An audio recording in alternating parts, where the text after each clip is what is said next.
अपने अभियान पे निकले हुए हैं, समृद्ध गांव सशक्त भारत अभियान। इसके तहत हम लोग प्रधानमंत्री मोदी जी के सांसदीय क्षेत्र जनपद वाराणसी में है। इसमें एक ब्लॉक पड़ता है आराजी लाइन, जो कि बहुत फेमस ब्लॉक है और मोदी जी इस ब्लॉक के 5-6 गाँव को गोद भी लिया हुआ है अपने प्रधानमंत्री कार्यकाल में। और इसी में गांव पड़ता है बढ़नी खुर्द, जिसके प्रधान जो है हमारे साथ बैठे हुए हैं, जिनका नाम है विजय कुमार वर्मा जी या विजय कुमार पटेल जी। इनसे हम आग्रह करेंगे कि सबसे पहले अपना ये परिचय दें और फिर उसके बाद जैसे हम लोग का प्रश्नों का उत्तर शुरू होता है, हम लोग प्रश्नोत्तर कार्यक्रम का शुरू करेंगे। तो हम लोग नमस्कार करते हुए प्रधान जी को आगे बढ़ते हैं। प्रधान जी अपना परिचय दें और फिर उसके बाद हम लोग का जो सवाल। सबसे पहले यहाँ उपस्थित सभी बड़े गणमान्य भाइयों को प्रणाम करता हूँ। विजय पटेल, प्रधान ग्राम प्रधान बढ़नी खुर्द, आराजी लाइन ब्लॉक, वाराणसी जनपद का रहने वाला हूँ। अगला इंट्रोडक्शन आपका जो भी जी। अच्छा, एक चीज़ और मैं प्रधान जी के विषय में बता दूं कि प्रधान जी जो भारतीय जनता किसान मोर्चा के जिला महामंत्री भी हैं।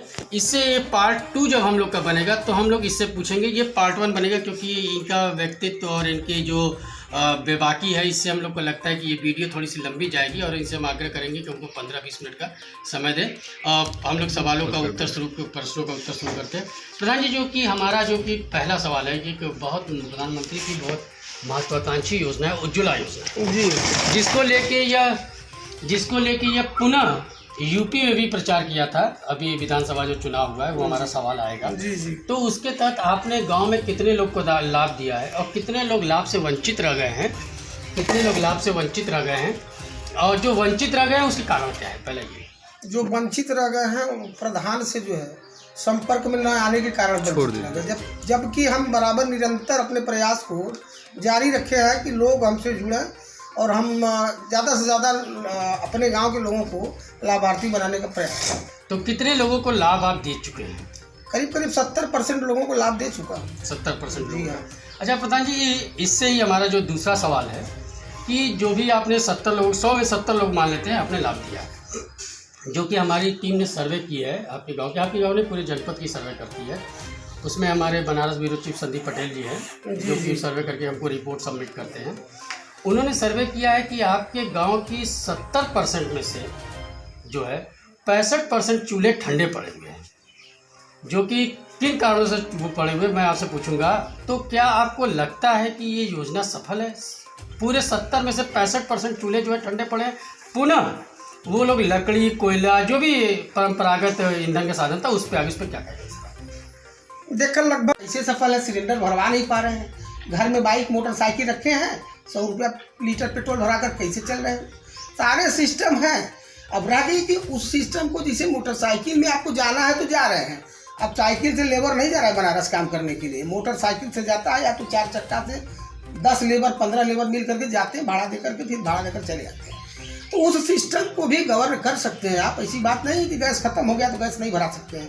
जब थोड़ा सा एक्टिव होंगे आप तब ना। आप तो जनता हो ना, सरकार तो उतना ही मदद करेगी जितना हो सके। विकास जितना उसके पास धन खजाने में रहेगा उसी हिसाब से। सरकार के पास हजारों मद हैं, शायद कोई जानता होगा। जब एक प्रधान के पास 14 खाते होते हैं तो सरकार के पास कितने खाते हैं ये समझ लोग जानते हैं। जो सभी अक्षरों को जानने वाला व्यक्ति है, चाहे किसी भी समाज जाति का, उसको समझ करते हैं। ये सब तो अभी आप डिटेल से निकालेंगे नेटवर्क, कितने हिंदुस्तान के भारत सरकार के पास, सेंट्रल गवर्नमेंट के पास खाते हैं, कितने राज्य सरकार के पास खाते हैं। तो एक लंबा चार्ट उसको 3-4 पन्ने में देखेंगे कितनी योजनाएं कहाँ से लॉन्च होती है। और कई सरकार पर कोई दोषों ऊपर करने का सवाल ही नहीं है। सरकार जितने में बढ़िया चल रही, विदेश के नीति के अनुसार सरकार चल रही है इस समय। अगर यही स्थिति रही तो 20 साल में डेवलप कंट्री मानी जाएगी, एकदम विकसित हो जाएगा। जो नहीं काम करेगा तो गरीब रहबे करेगा। जो घर में बैठकर सोचेगा कि मेरे मुंह में भोजन आ जाए, तो उसका कभी विकास हो सकता है? नहीं हो सकता है। आगे आप थोड़ा चला। प्रधान जी, फिर हमारा दूसरा सवाल जो आता है, 2015 में प्रधानमंत्री, हमारे देश के यशस्वी प्रधानमंत्री दिल्ली के प्राचीर से एक और योजना को संचालित करने का आह्वान करते हैं, स्वच्छ भारत मिशन, जो कि मिशन न होकर क्रांति हो गया। जी हाँ। तो उस योजना के तहत आपने शौचालय का भी निर्माण करवाया जी। आपके कार्यकाल की मैं बात कर रहा हूँ। तो कितने लोगों को आपने लाभ दिया और कितने लोग लाभ से वंचित रह गए हैं? जो वंचित रह गए हैं किन कारणों से? देखिए, इसके पहले जो हमारे ग्राम पंचायत का कार्यकाल रहा उसमें लेकिन परंतु तमाम कुछ हुए, लेकिन हालांकि कुछ हुआ नहीं। कागज पर तो शौचालय का निर्माण हो गया, मौके पर नहीं हो पाया। हमारे कार्यकाल में अभी तक मैं केवल 15 शौचालय अपने गांव में वितरण किया हूँ।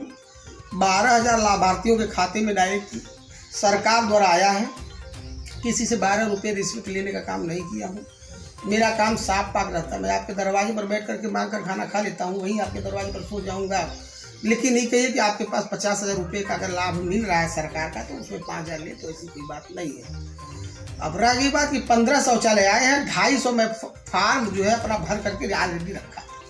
उसको सोच रहा है कि सरकार के तहत कि हमारी टीम ने सर्वे की है आपके गांव ने पूरे जनपद की सर्वे करती है। उसमें हमारे बनारस ब्यूरो चीफ संदीप पटेल जी हैं जो कि सर्वे करके हमको रिपोर्ट सबमिट करते हैं। उन्होंने सर्वे किया है कि आपके गांव की 70% में से जो है 65% चूल्हे ठंडे पड़े हुए हैं, जो कि किन कारणों से वो पड़े हुए मैं आपसे पूछूंगा। तो क्या आपको लगता है कि ये योजना सफल है? पूरे 70 में से 65% चूल्हे जो है ठंडे पड़े हैं, पुनः वो लोग लकड़ी, कोयला, जो भी परंपरागत ईंधन का साधन था उस पर क्या कहेंगे? देखकर लगभग जो आप 70% की बात कर रहे हैं, ऐसी बात नहीं है। मैं इस गांव का प्रथम नागरिक होने के नाते या हैसियत कहा जाए, मैं जा कर के लोगों के यहाँ संपर्क करता हूँ, देखता हूँ किसके यहाँ लकड़ी द्वारा भोजन बनाया जा रहा है, किसके द्वारा गैस चूल्हे पर बनाया जा रहा है। तो कुल मिला जुला करके लगभग 70% जो 65% का मामला जो है वो संचालित है, चल रहा है। लोग जो है उसका इस्तेमाल कर रहे हैं। प्रधान जी, हमारी टीम ने बताया, मैं 4 नाम बता रहा हूँ आपको, रमेश, कल्लू, मुर्तजा और एक शायद कोई और नाम है। इनसे बात किया गया था। हमारी टीम के सर्वे जो करते हैं संदीप जी, उन्होंने बात किया।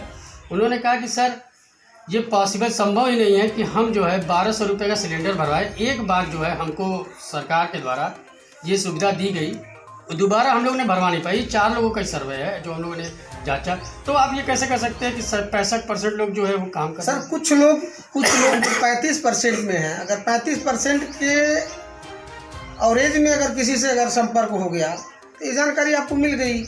बकिया जो 65% की स्थिति में है उनसे तो संपर्क नहीं हो पाया। सर संपर्क है सर प्रधान जी, और ये मैं बिना एविडेंस मतलब साक्ष्य लिए मैं आपसे सवाल कर ही नहीं सकता जी। मेरे पास साक्ष्य है और कहेंगे तो मैं वो कर भी दूंगा, क्योंकि ये तीखे सवाल हैं। क्योंकि ये मोदी जी ने अभी संबित पात्रा जी ने इसका बड़ा तगड़ा, मोदी जी का 8 साल जो हुआ है इस पे इन्होंने सबसे पहला जो सब्जेक्ट दिया था सफलता के लिए, वो उज्ज्वला योजना। सर देखिए, सबसे बड़ी बात इसमें ये है कि जो कुछ गरीब तबके के व्यक्ति हैं हमारे गांव में, लकड़ी से भी जो है कि भोजन बना ले रहे हैं, गोहरा पर भी बना ले रहे हैं, और गैस को एक्स्ट्रा रखते हैं कि अगर मेहमान आ जाए, चाय पान वगैरह, इस स्थिति आप उत्तर देना चाह रहे हैं प्रधान जी, ये मुझे लग रहा है बहुत अच्छे तरीके से, क्योंकि आप भाजपा से जुड़े हुए। भाजपा की बात नहीं है, भाजपा मैं ये चाह रहा हूँ कि जो आपने पहला शब्द बोला कि गाँव का प्रथम नागरिक, सही बात है कि आप प्रथम नागरिक है, उस लिहाज से मैं जानना चाहता हूँ।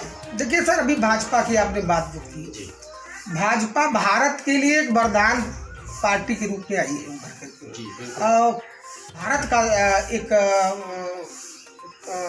दिशा रहेगी, और नरेंद्र मोदी जी का एक इतिहास है कि ये गाड़ी बहुत मजबूती से चली है देश के विकास के लिए।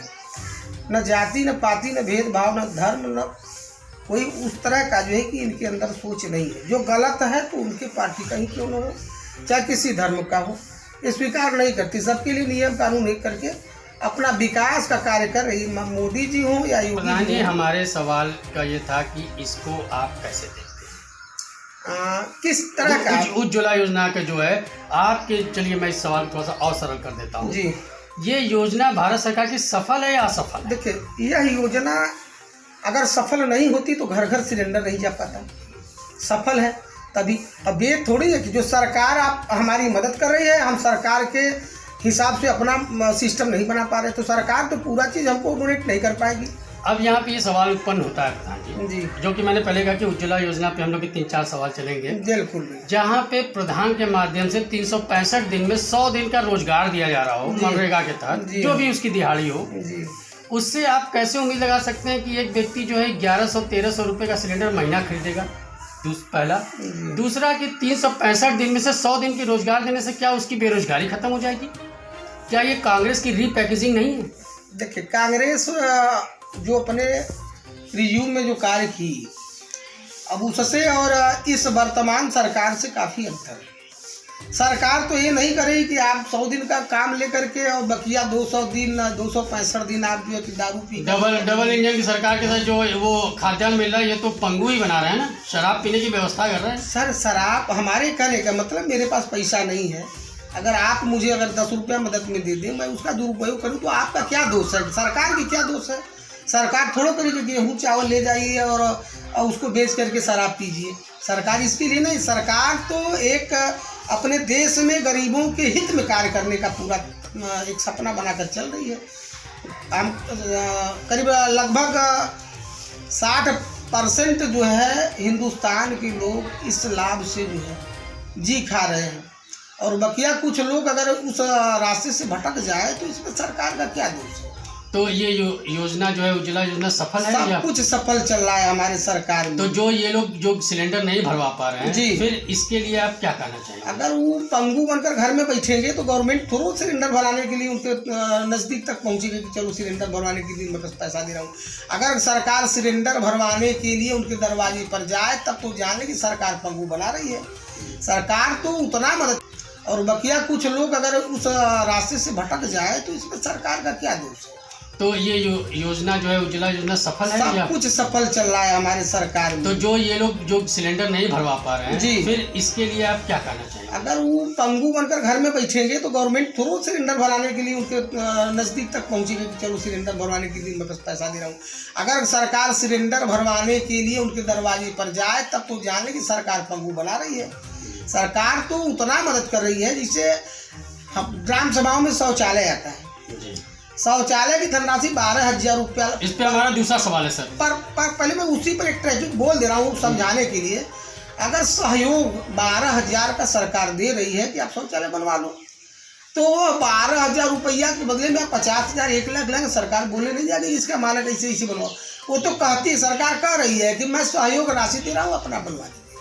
1,15,000 26,000 रुपया आ रहा है आवास में, वो भी सहयोग ही राशि है। उसको ही नहीं सरकार करा कि इतने भी तुम बनवा कर कंप्लीट हमको करो, अपना लगाएंगे तभी कुछ न कुछ सहयोग करके बनाएंगे। तो योजना अभी तक सर आपने ये नहीं बताया प्रधान जी जी, ये सफल है या असफल? सर देखिए, हम तो यही कहेंगे कि योजना सफल है। योजना को सफल बनाने के लिए लाभार्थी को भी थोड़ा सा मजबूती से भविष्य को देखना चाहिए। उनके घर में भोजन बना करके अगर भेज दिया जाए तब मानी जाएगी, नहीं सरकार वोट के लिए सारा काम कर रही है। ये अगर देखा जाए तो योगी 2.0 में जो कभी विधानसभा का चुनाव बीता भी है हम लोग का, रिसेंटली हम लोग नए सरकार में आए हैं, उसमें ये बोला गया इस चीज़ को देखते हुए कि योगी गवर्नमेंट होली या दिवाली को फिर एक सिलेंडर देगी। तो अगर ये इतने ही स्वावलंबी होते तो इनको ये क्यों बोलने की जरूरत पड़ गई चुनाव के दृष्टिकोण से, या फिर वोट की राजनीति करने के लिए, या वोट के लिए कि हम होली और दिवाली में फिर देंगे?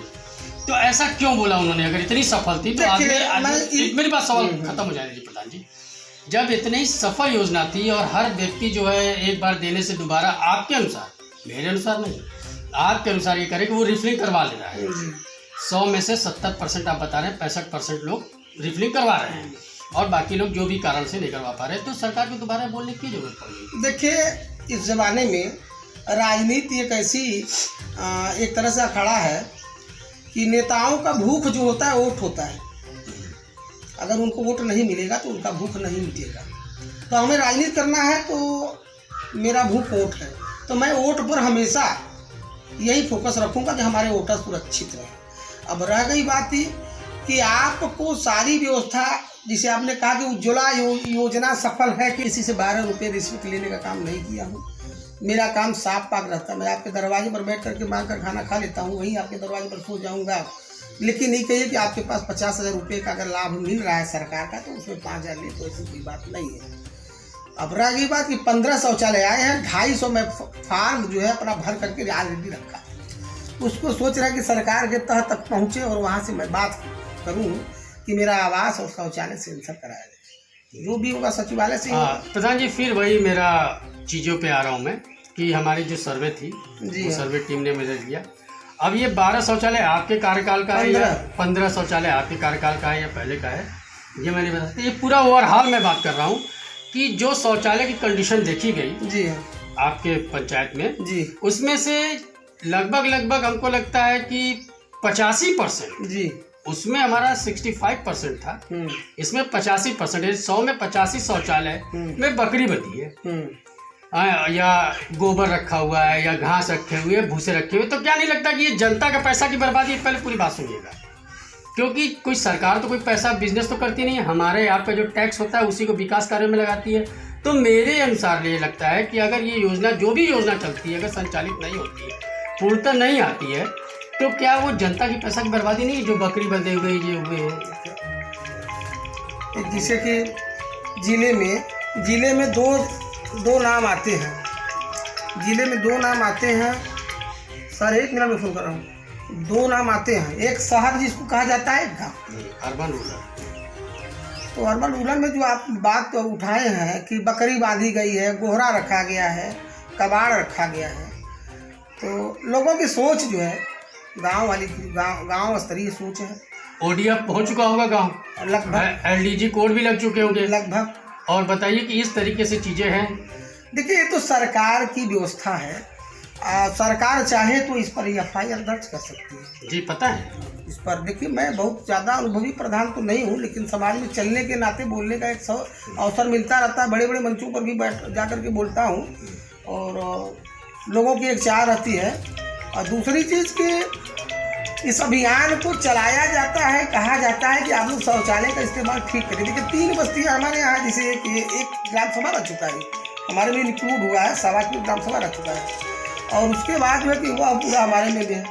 वहाँ जो है पिछड़े ज़्यादा है, कमज़ोर सोच के ज़्यादा लोग हैं, वो घर से बाटल लेकर के, लौटा लेकर के निकल जाएंगे खेत में शौच के लिए।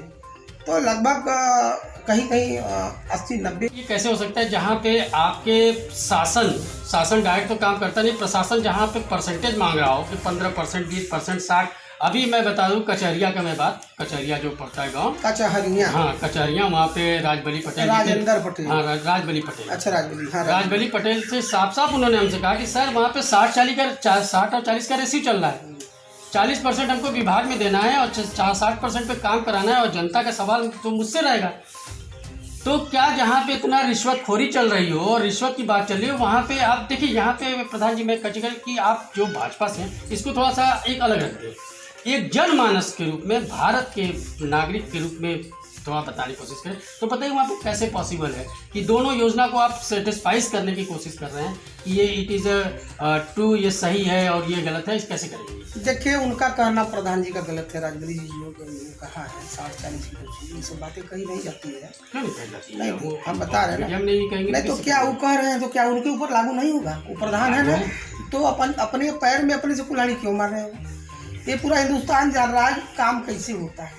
सरकार का 100 रुपया, नहीं तो यही चीजें हम जनप्रतिनिधि से जानना चाहते हैं। जनता तक आते आते शायद 100 रुपये में 20-25 रुपये का काम होता है। तो काम की गुणवत्ता तो 100 रुपये का देखी जाती है, लेकिन कार्य हुआ है 25 रुपये का।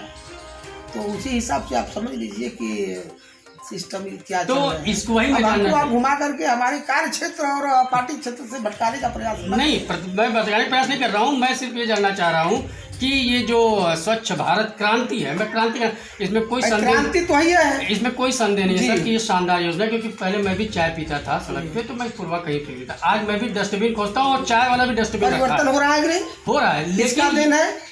देन किसकी है? नहीं, मैंने इसको नहीं बोला, मैंने ये बोला कि ये क्रांति है और बहुत सुखद क्रांति है, लेकिन जो कि ये योजना इस तरीके से आया हुआ है कि इसको लाभार्थियों को लाभ कम, और जो इसके सेकेंडरी पार्टनर हैं विभाग, उसको जाते।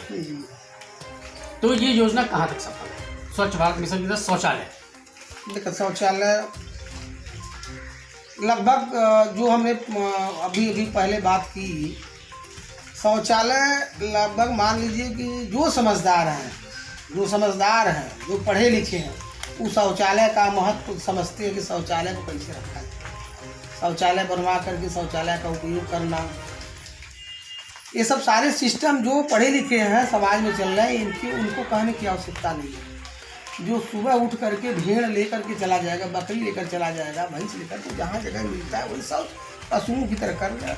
तो भाई ये प्रदूषण को, गज की दूरी, मास्क का जरूरी, मास्क है जरूरी। चलिए, धन्यवाद प्रधान जी। और हमारे व्यूवर्स ने देखा कि कितनी बेबाकी से सारे उत्तरों का इन्होंने जवाब दिया है। हम और हमारी टीम की तरफ से इनको हार्दिक शुभकामनाएं, और हम लोग उम्मीद करते हैं कि प्रधान जी इसी तरीके से अपने गांव में विकास करते हुए अपना पॉलिटिकल कैरियर भी जो है ऊंचाई पर ले जाएंगे। और एक चीज़ और कहना चाहेंगे कि ये समय का थोड़ा सा प्रधान जी के पास अभाव रहता है, इसीलिए ये अभी हमारा पार्ट 1 है। पार्ट 2 इनसे समय लेके फिर से अपने व्यूवर्स को हम इनके साथ जोड़ेंगे, जो कि इनके जीवन को हम पॉलिटिकल, जो कि राजनीतिक जीवन है, उसको हम इनको परिदृश्य में लेके आएंगे। धन्यवाद। और हम लोग अपने समृद्ध गांव सशक्त भारत अभियान के तहत और फिर किसी और गांव में चलते हैं। Thank you.